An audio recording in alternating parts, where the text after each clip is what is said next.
Another term is tone.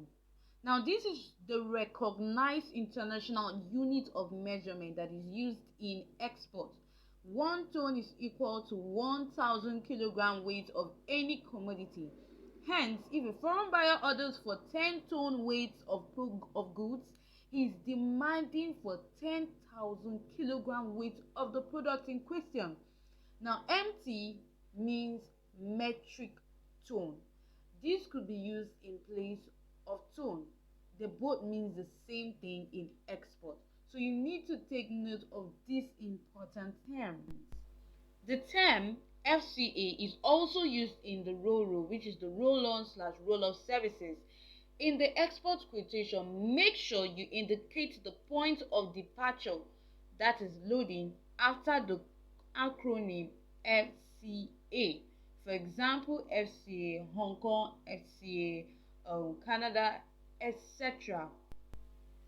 Some manufacturers may use the formal terms such as the FOT, which is free on truck, and FOR, which is free on rail, in selling to export traders. FCA is the name point of departure.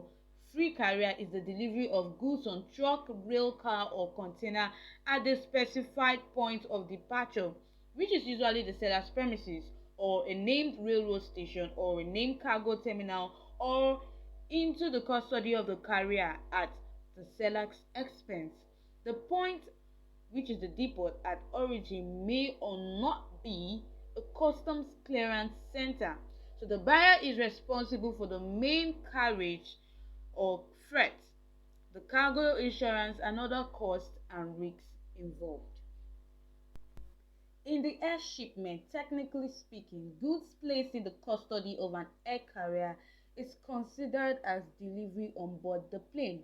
In practice, many importers and exporters still use the term FOB in the air shipment. The word free alongside, also known as FAS, is a term used in international trade contracts that indicates that the seller must arrange for the goods purchased to be delivered next to a particular vessel in a particular port in order to be ready for transfer to a waiting ship. The buyer is responsible for the loading fee, the main carriage, cargo insurance, and other costs and risks. In the export quotation, make sure you indicate the port of origin, that's the loading, after the acronym FAS. For example, FAS New York, etc. The FAS term is popular in the break bulk shipments and with the importing countries using their own vessels. We have terms like FOB, which is free on board and is the named port of origin. We have CFR, which is cost and freight, and is the named port of destination. We have CIF, which is cost, insurance, and freight, and that is the named port of destination. We have CPT, which is carriage paid to the delivery of goods on the named place of destination at seller's expense. This is the named place of destination, that's discharge. So buyer assumes the cargo insurance, import custom clearance, payment of custom duties and taxes, and other costs and risks. So in your export quotation, you need to indicate the point of destination, the point of discharge, after the acronym DDP. For example, if your destination is New York or Canada, you use DDP New York, DDP Canada.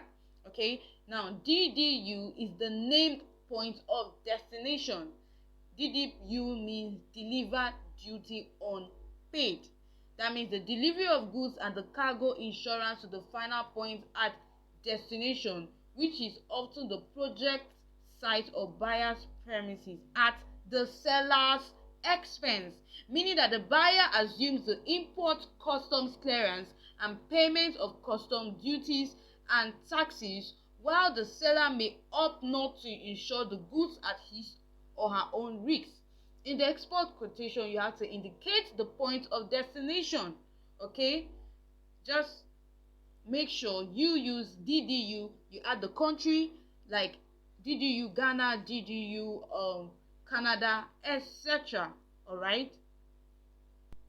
In international trade, it will be best for exporters to refrain wherever possible from dealing in trade terms that will hold the seller responsible for the import custom clearance, the payment of import custom duties and taxes, and other costs and risks at the buyer's end.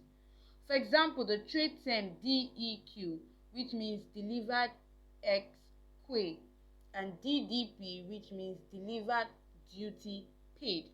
Quite often, the charges and expenses at the buyer's end may cost more to the seller than anticipated. So, to overcome losses, hire a reliable custom broker or freight forwarder in the importing country to handle the import routines. Similarly, it will be best for importers not to deal in ex works, which will hold the buyers responsible for the export custom clearance, the payment of export custom charges and taxes, and other costs and risks at the seller's end. But note, if you're starting as a mini exporter, you don't really need most of these terms, but just familiarize yourself with them. But as a major exporter, you cannot escape using these languages. All right, so make sure you take time and go through all these terms that I've taken time to explain in this video.